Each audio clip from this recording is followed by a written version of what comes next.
77,1 kilogrammi. Matši pikkus on 3x5 minutit. Teie ees on Kasper Võdrovski ja Kristjan Tõniste. Matši vahekohtunik on Mikko Aaltonen.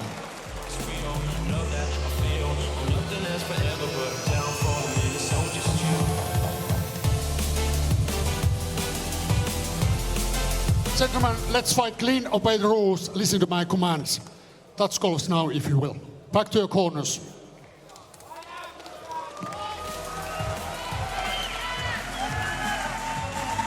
No nii. Hea matš.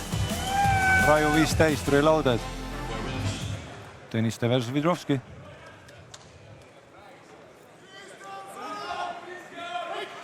No nii, õhtu nael siis tänane peamatš. Raju nii-öelda tagasituleku põhipunkt on siin meie ees lahti rullumas kohe.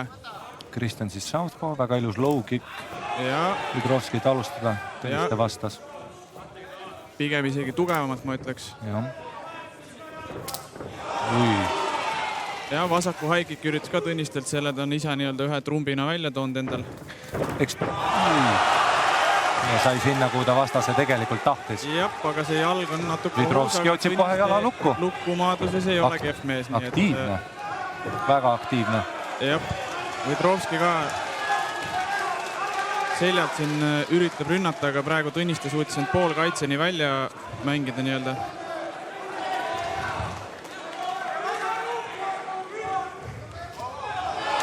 No nii.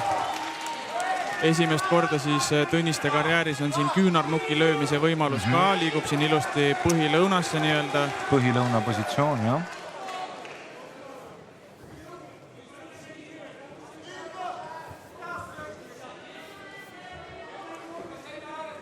Võdrovski hoiab siin ilusti kõvasti ümbert kinni, üritab teda enda ligidal hoida. Tõniste keerab siin nurka ära, nii-öelda saab selle haarde lahti. Natuke üritab siin kohati seda ülemist kätt isoleerida, näis, kas ta tahab sinna käelukku minna ründama ka või mitte.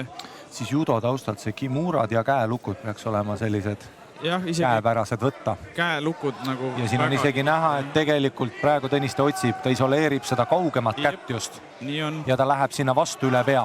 Ja üritas sealt küünarnukki ka lüüa. Jep. No see baas seal peal kindlasti on nagu väga hea, et see maadlus ja nii-öelda see... Tõniste baas võib-olla on üks maailma parimad. No päris nii kaugele, aga kindlasti väga hea.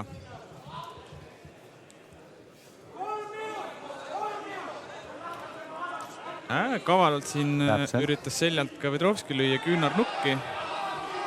Ilusti teeb tämmi ja see käe, vaata kuidas Tõniste hoiab seda kätt, seda kaugemat kätt, ta otsib seda käelukku. Ta mõtleb sellele, aga need küünarnukid kehasse, mis ta siit ka vahepeal viskab. Seal erilist vinna ainult tuleb teravalt ja niimoodi korraliku kaaluga, et väga hästi lööb neid. See pealpinge, mis Tõnistel on, kõik on nii ebamugav Kasperi jaoks. Kõik, ta istub pähe, talle põlve paneb kaela peale, arterile, küünarnukid. Nüüd on siin crucifix põhimõtteliselt, käed on ära isoleeritud. Käed on isoleeritud ja siit Tõniste, kui ta paneks veel küünarnukid vahele, siit saab täpselt. Kui see küünarnukselt vahele. Nii, käsi on ikka seal vahel kinni. Ikka crucifix peal. Võdrovskil on väga raske positsioon praegu. Ühe väga tugeva. Ja mingil määral on seda vibratsiooni sealt puurist ka tunda. Ja nad on kuivad, nad on veel värsked. Need ei ole maailma kõige suuremad löögid, nad tulevad suht käest, aga seal on jõudu oma jagu, et seda... Ja küünarnuk ka. Need hakkavad sinna veel potentsiaalselt haavasid tekitama ka. See küünarnuk ja peal ei ole kuhugi minna. Ühel pool on põrand, teisel pool Kristjan Tõniste küünarnuk. See on jube koht, kus olla.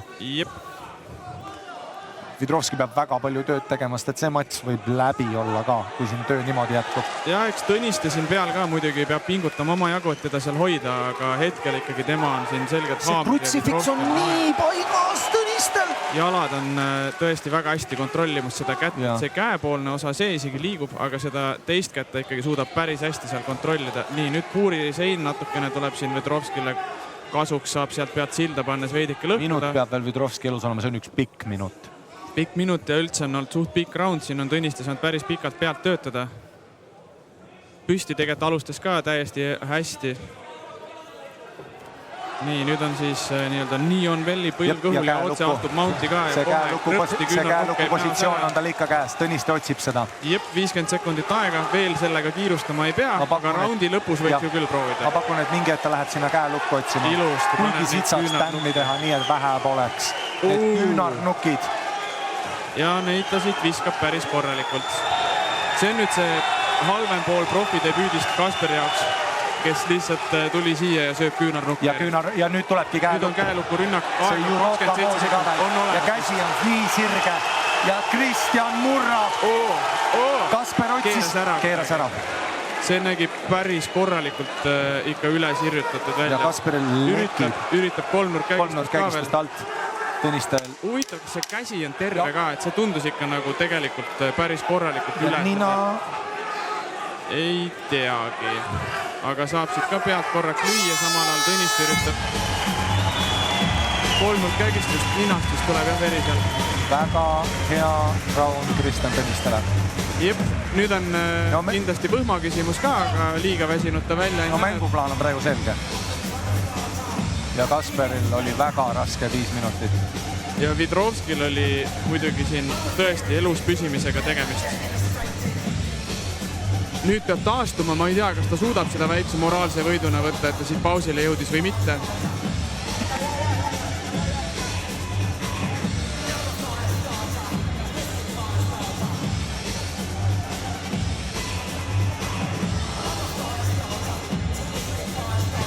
See käsi oli tõesti nagu nii üle sirutatud kui võimalik, et ma ei tea, kas see on terve seal või vahel on raske nendest nurkadest aru saada. Mingil hetkel oli see käsi nii tagurpidi, et ma vaatasin, et okei, et tal on ilmselt see ära keeratud, aga siis ta keeras selle päriselt ära alles. Et ei tea, tundub, et see käsi võiks ikkagi olla liigeste manipulatsioon on nii palju kinni, geneetikas, kuidas keha ehitab. Mõned inimesed lihtsalt painduvad. On väga palju inimesi MMA-s, kellel ei saa käelukku teha. Jah, põhimõtteliselt on see mõeldav. Näis, kuidas ta sellega nüüd ümber käib, kui siin on lüüa ja maadelda vaja. Aga see positsioon, kus ta esimeses raundis ta ei saa sinna uuesti sattuda. See krutsifix. No see oli jah väga problemaatiline. Kasper peab ennast püsti käima saama, aga Kasperil on suu lahti, ta tundub natuke väsind olevat. Tõniste liigub lõdvalt, paneb pinge peale. Tõniste teeks hästi, kui ta siin nii-öelda alustaks nullist, et ei hakkaks liiga palju mõtlema esimese raundi edule, vaid üritaks siin samamoodi ettevaatlikult ja metoodiliselt alustada. Tõniste vaatas käed all edasi ja see loogik. Vidrovski vaatas siin väga teatraalselt ringi ja rustki silmad rullusid, et ta sai kas väga haiget, ütleme selle kehakeele peale jällegi kohtunik nii-öelda, kui tal väike vaimne märkmik on peas, siis see nägi päris halb välja. Tõnistel lööb kätega tugevalt ka. Ja. See, isegi kui ta ei saa pihta, kui ta lõi Kasperile vastu õlga. Seda impacti oli nagu väga näha. Nüüd tuli väga hea jab Kasperilt. Just siis, kui Tõniste läks natuke enesekindlaks selle switchiga. Tahtis sisse tormata seal lähema. Aga jooksis rusika otsa natukene. Okay. Teravat väga lööki seal ei olnud, aga jooksis käe otsa veidi, jah. Mis sa ütled, Kuldar, mis Kasperi mänguplaan praegu on siis? Tead, ma ütlen päris ausalt, ma ei tea. Siin on kaootiline praegu. Tal on päris raske, et... Alla ta ei tohi jääda. Sellest oleme vist õppinud juba. Kui sul on nagu...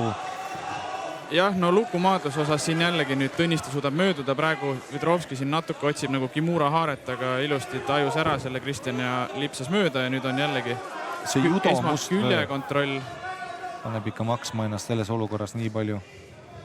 Et ega Kasper ka maas. Ta teeb õigeid otsuseid, aga lihtsalt see Tõniste füüsilisus ja tundlikkus positsioonides. Ja Giljotiin käigistuse. Ja Tõniste on tugev ka. Ilmselt on olemas, seal ei ole kätt vahel ka. Ja ta on tugev. Ja siin ei näe muidugi, ja tuli patsutus. Ilus kogemus, profidebüüt, Kristjan Tõniste. Esimese raundi domineeris ja teises pani siis lõplikult Giljotiin käigistusega oma paremuse maksma. Tegelikult väga heal tasemel amatööri vastu. Poola meister amatöörina 9 võitu. 1 kaotus ainult. Noor talent, kes tegi oma esimest profimatši, aga Tõniste ikkagi sõitis tas siin üle.